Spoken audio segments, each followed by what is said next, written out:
আসসালামু আলাইকুম। আজকে রান্না করব বিরিয়ানি। প্রথমে প্যানে আমি তেল দিয়ে সেখানে তেজপাতা, লবঙ্গ, দারচিনি, এলাচ দিয়ে একটু ভেজে নিব। এখন দিয়ে দেব পেঁয়াজ। পেঁয়াজগুলো একটু লালচে করে ভেজে নিচ্ছি।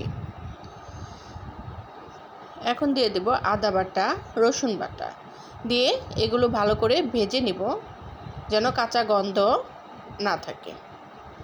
এগুলো ভাজা হয়ে গেলে এখানে আমি দিয়ে দিব মরিচের গুঁড়ো, জিরার গুঁড়ো, ধনিয়ার গুঁড়ো এবং রাঁধুনি গুঁড়ো, দিয়ে দিব লবণ।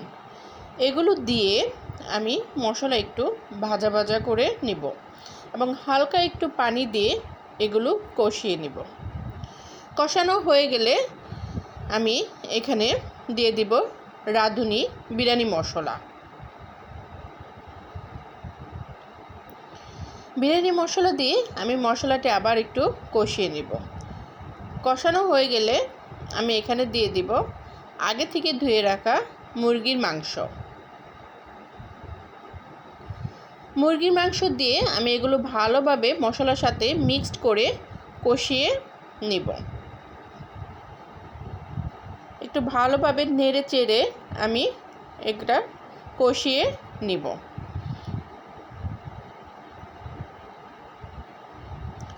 যখন এরকম তেল উঠে আসবে তখন আমরা বুঝে যাব এটা কষানো হয়ে গেছে। এখন আমি এখানে পানি দিয়ে দিব সিদ্ধ হওয়ার জন্য।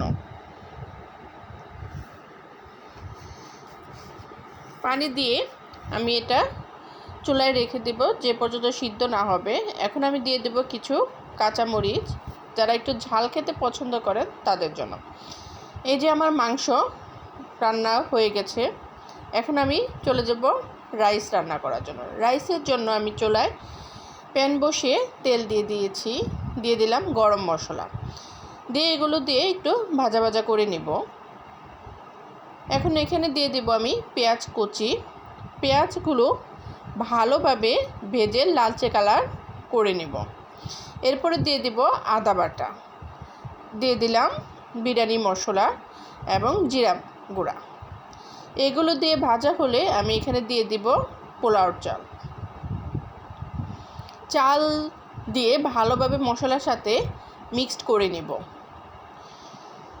মিক্সড করে ভালোভাবে আমি এটা ভেজে নিব।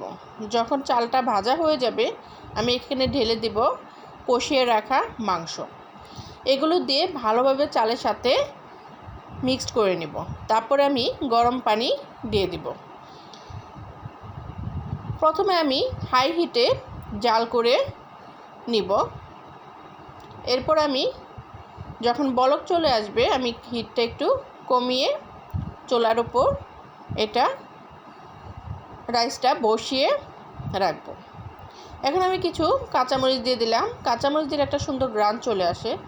দেখেন আমার বিরিয়ানি রান্না হয়ে গেছে।